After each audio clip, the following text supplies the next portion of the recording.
இப்போ மார்னிங் லைவ்ல இப்போ தான் வந்து வேக்கப் சாங் போட்டாங்க. திவ்யாவும், அரோராவும் எந்திரிக்கவே இல்ல பெட்ட விட்டு. மத்த எல்லாரும் வந்து டான்ஸ் ஆடுனாங்க.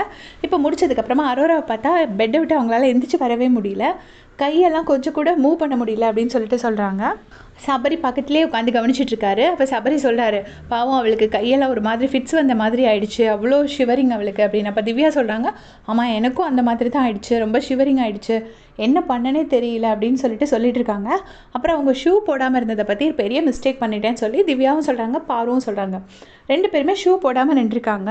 அது அவங்களுக்கு பெரிய டிஸ்அட்வான்டேஜ்னு எல்லாரும் சொல்கிறாங்க. எனக்கு ஆக்சுவலாக அந்த ஷூ இதில் பற்றி அந்த டிஃப்ரென்ஸ் தெரியலை. ஏன்னா எனக்கு வந்து பேர் ஃபுட் தான் நான் பெட்டர் அப்படின்னு சொல்லுவேன். பட் ஷூ போடாததுனால ரொம்ப நேரம் நிற்க முடியல. மேபி அவங்களுக்கு ரொம்ப கோல்டாக இருந்திருக்கலாம். அண்ட் அந்த கட்டை மேலே நிற்கும் போது கால் ரொம்ப வலிச்சிருந்துருக்கலாம். அதை பற்றி சொல்கிறாங்க. அண்ட் 2 பேத்துக்கும் ஒரு எக்ஸ்ட்ரா டிஸ்அட்வான்டேஜ் இருக்குது.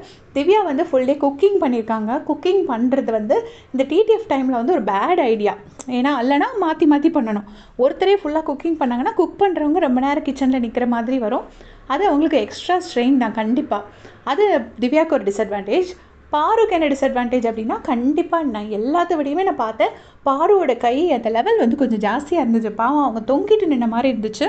அது என் மனப்பிரமையாக என்ன அப்படிங்கிறது தெரியல. ஆனால் உண்மையிலே எனக்கு வந்து மற்ற எல்லாரோட கை நான் லெவல் பார்த்தேன். முட்டி வந்து கொஞ்சம் ஸ்ட்ரெயிட்டாக இருந்தது.